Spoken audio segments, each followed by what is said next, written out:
Mas nós não estávamos preparados para esse tipo de coisa. O Brasil é imenso, como é que a gente vai combater inimigo nesse país aqui? É uma coisa complicada. Então, a nossa luta foi outra. E eu percebi isso e tive a modéstia de não me sentir um guerrilheiro. O máximo que eu fiz na minha profissão foi partir para a resistência mesmo, e estava em todas as manifestações, estava em todos os shows que faziam, muitas campanhas aí eu participei e tal. Não acho, portanto, que a minha participação tenha sido nada grandemente definitiva.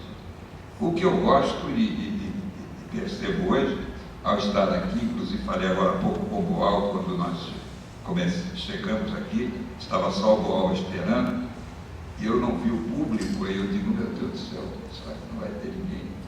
Aí ele olhou e disse, sei lá, parece que não vai ter muita gente não. Eu digo, bom, mas vai valer a pena pelo fato da gente se reencontrar, porque estão aqui presentes, quer dizer, as pessoas importantíssimas desse processo. Esse meu querido diretor de teatro aqui, Almir Haddad, não é brincadeira, né? Eu já vi esse camarada em cena, trabalhando, dirigindo um elenco de estudantes, gente que nunca tinha feito teatro na vida, e armou um circo fantástico com o Coronel de Macambira. A partir daquele momento, eu descobri que eu estava diante de um grande talento e de uma pessoa de um caráter fantástico, que topava brigas homéricas, políticas aí, e se expunha como nós todos. O Silvio Tevez, embora tenha umas músicas com ele, de vez em quando a gente quebra o pau, é outro soldado maravilhoso, importante, como disse o amigo, quer dizer, é o senhor que registra toda essa coisa, participa, tem também o seu caráter firmado em relação a uma posição política no país. O Boal, nem precisa se falar, porque é um outro batalhador fantástico, e teria sido ótimo ter encontrado ele só e ter feito um encontro maravilhoso, mas mais maravilhoso ficou quando vocês apareceram, aí então virou mesmo uma coisa importante. Agora, o que eu acho é o seguinte, eu queria só dar um depoimento que para mim é uma espécie de uma tese que eu venho desenvolvendo através do tempo, sentindo na pele todo o processo do meu trabalho e vendo a sua ressonância e me espelhando na chamada realidade e vendo o distanciamento em que eu vou ficando, eu e muitos outros artistas brasileiros, intelectuais, a distância que nós vamos ficando da realidade, por culpa de um detalhe que me parece que o centro da questão é um problema do elo rompido da cultura brasileira, que surgiu não só com a ditadura, mas principalmente com o AI-5. A partir daí, estabelecida a repressão de forma definitiva em cima da arte, da cultura, dos pensadores brasileiros, o país rompeu um elo que tinha de um processo histórico que a gente vinha desenvolvendo até de uma forma bonitinha, porque na música, por exemplo, que é o meu campo, a gente passou pelos pichinguinhos todos da vida maravilhosos, da nossa história musical. Eles foram nos dando subsídios para ir transformando a música brasileira, mas para cima, subindo uma escada do avanço cultural na música popular, e culminando com a bossa nova, que acrescentava coisas que os próprios criadores anteriores percebiam que havia um avanço nisso. A gente ainda continua avançando, usando a arte como arma também na transformação, na luta pela emancipação do povo brasileiro, acreditando que a gente ia fazer uma revolução e que o Brasil iria perder essa sua conotação de miséria, enfim, de toda essa coisa que a revolução provocou, a capitulação desse processo. Então, nesse momento, rompeu-se um elo. Então, o teatro que o Almir fazia, a música que eu fazia, esse ainda não fazia cinema, estava ainda olhando as coisas e registrando, mais tarde participando e tal. Não sei se você é muito novo, né? podia ser meu neto.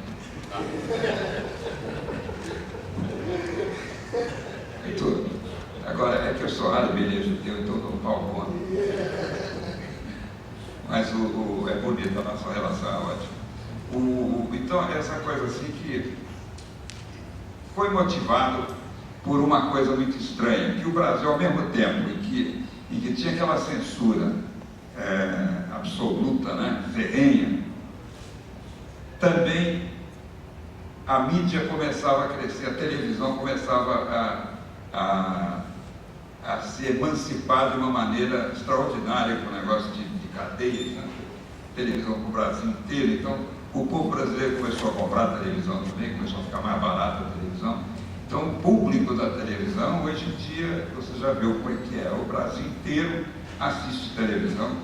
E naquele momento, a televisão tinha um papel preponderante para a ditadura, que era a divulgação.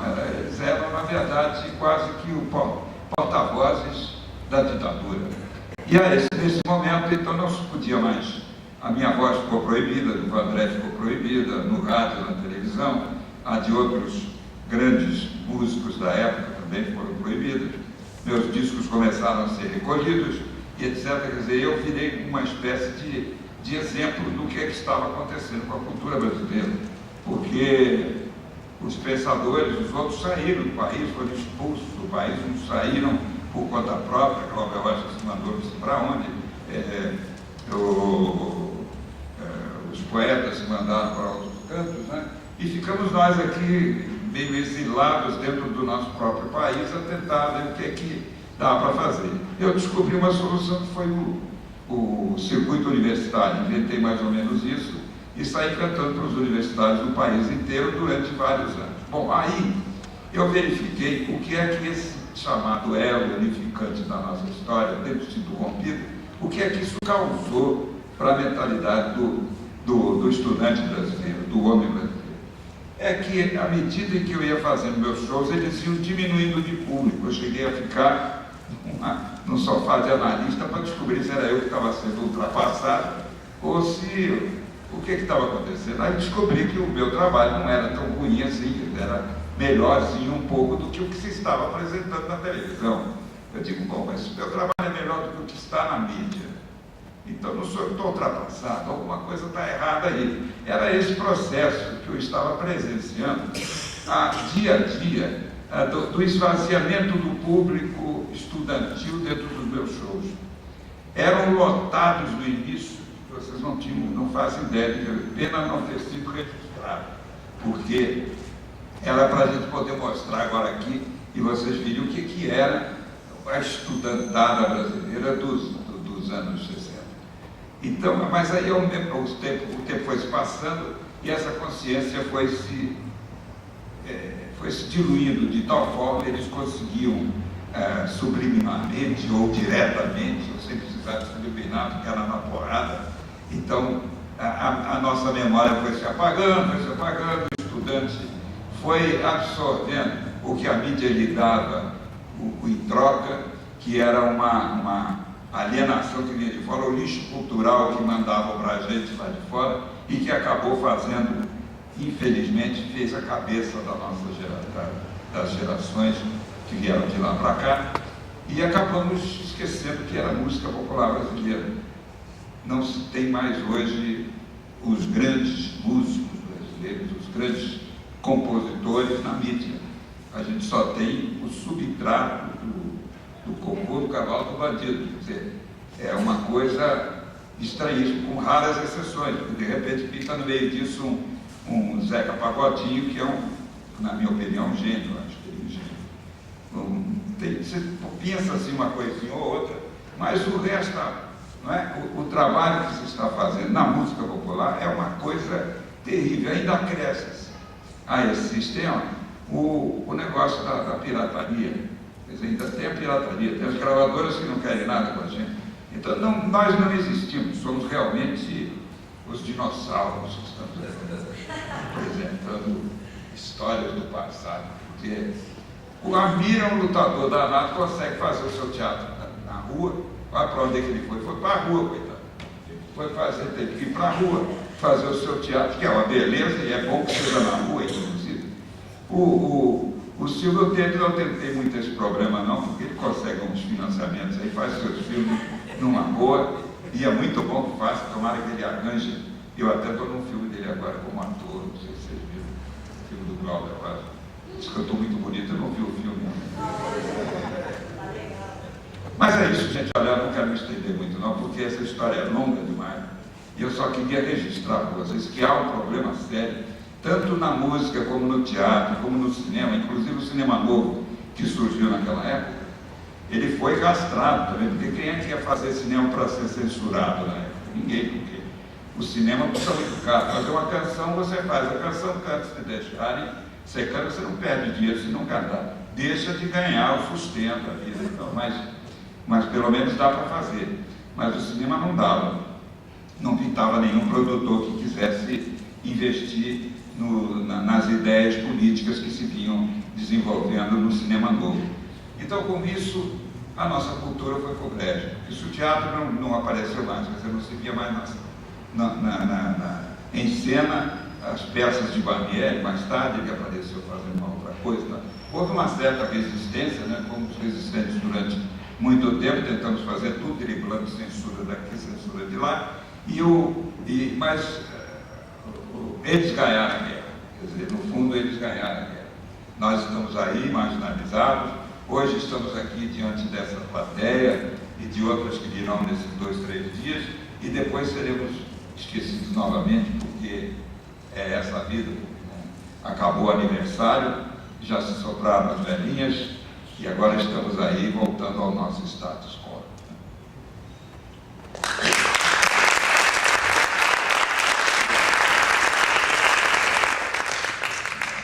Sérgio fala uma coisa que a gente pensa muito também. A ditadura deu certo. Nós não podemos pensar que a ditadura acabou. A ditadura deu certo. Não precisava mais os militares se exporem. Haveria civis que viriam na frente fazendo o papel. Mas o país está de tal maneira, lavagem cerebral de tal maneira feita que não precisava nada. Esse isolamento que o Sérgio Ricardo fala é muito verdade. Todas as pessoas que tinham algum questionamento político foram sendo isoladas, colocadas no gueto, como um anticorpo que isola o vírus dentro do organismo e vai ficando. Uma vez, eu tinha um amigo meu que ficou com um caroço enorme aqui no pescoço. Eu falei, o que é isso, esse caroço aí? Ele falou, porque eu estou com um vírus, então os anticorpos do meu organismo puseram o vírus aí e fecharam e isolaram ele para não entrar mais nada. Então, durante muito tempo, nós nos sentimos assim, né, Sérgio? Como se a gente tivesse um caroço no organismo brasileiro, isolados e sem possibilidade de ação. E outra coisa também que é importante lembrar muito, que houve um período na vida brasileira em que as pessoas eram acusadas de patrulhamento ideológico. Todas as pessoas que tinham um pouco de preocupação com a vida brasileira, com a questão social, com o equilíbrio da vida brasileira, com a possibilidade de justiça social, todas elas eram extremamente mal vistas. E chamavam isso de patrulhamento ideológico. Se você cobrasse de alguma pessoa uma coisa melhor, isso é patrulhamento ideológico. Hoje, passado tanto tempo, eu fico vendo como nós, ou as pessoas que não perderam essa preocupação, fomos submetidas ao patrulhamento ideológico de direito. Não é? Havia sempre o patrulhamento, não, por aqui não pode, por aqui não pode. Então, havia uma inversão das coisas, parecendo que os artistas estavam clamando por liberdade, portanto, contra o patrulhamento ideológico, que o artista tem que ter liberdade de manifestação e de expressão. Mas, na verdade, o que acontece é que pessoas como o Sérgio Ricardo ficaram ideologicamente patrulhadas pela realidade brasileira, porque não tinha espaço para expandir. E não teve muito tempo mesmo. E agora que a gente começa a sentir uma modificação na realidade social que a gente espera que dure e que promova a emergência de todo um pensamento que foi patrulhado durante esses 40 anos. Um pensamento que foi submetido a uma pressão de baixo para cima muito grande. O Brasil já sofre pressões de tampões de conservadorismo muito fortes, de reacionarismo muito forte.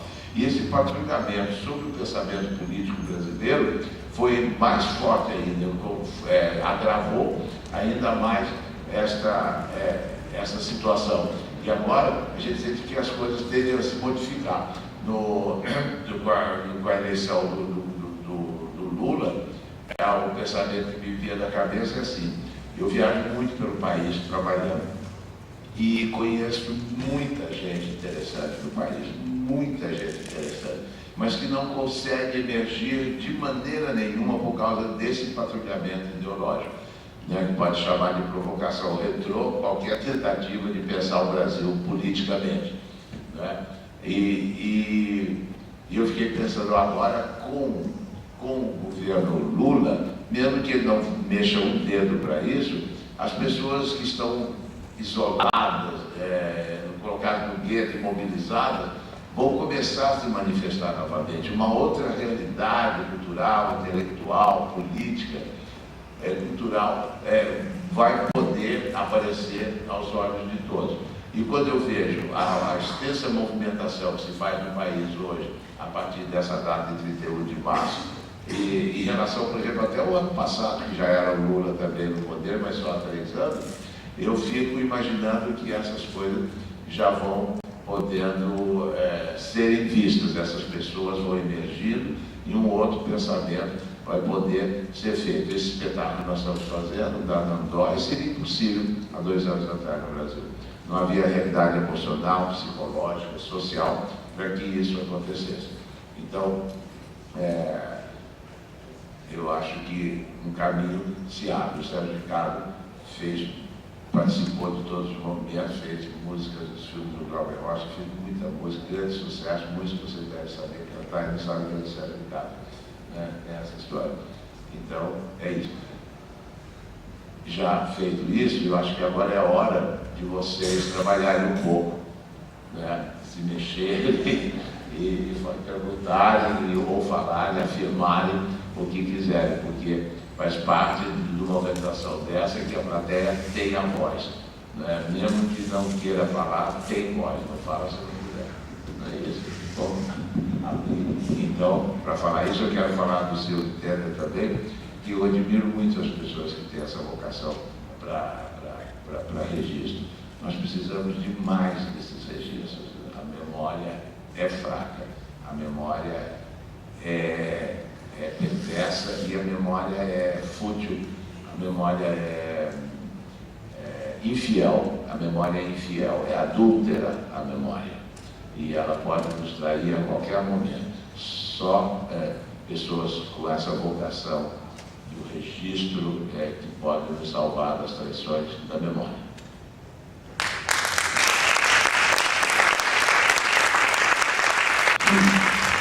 A colocação que eu queria fazer, a gente, durante o processo dos ensaios do espetáculo da Nandói, houve um texto que a gente usou como fonte de pesquisa, de consulta, que é um ensaio do professor Roberto Schwartz, que chama Cultura e Política 1964-1969.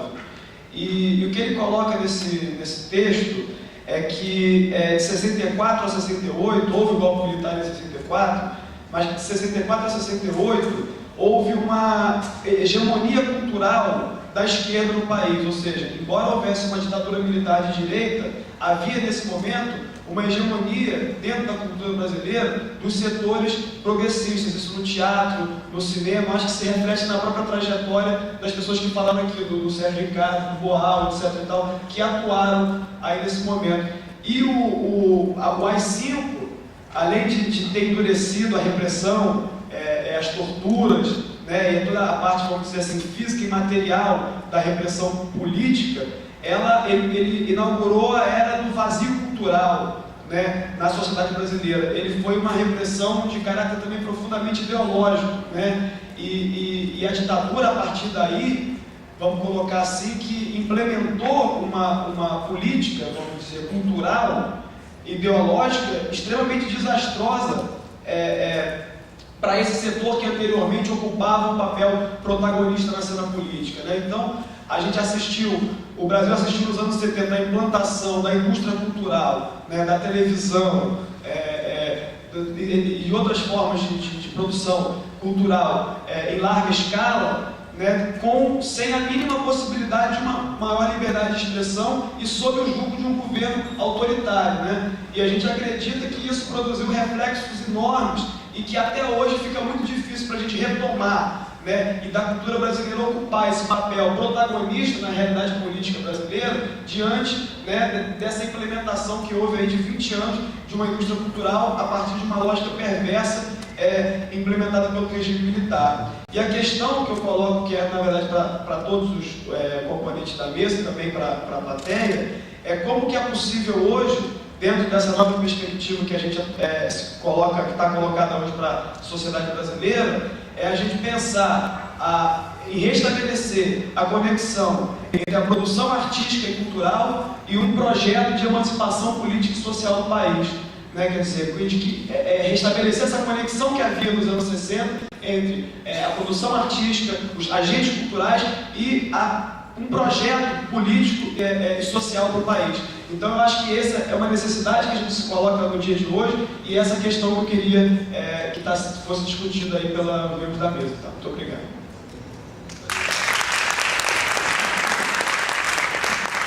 Antes de mais nada, você parece que veio com 64. Temporão. Maravilha, parabéns, você me emocionou. A sua colocação me parece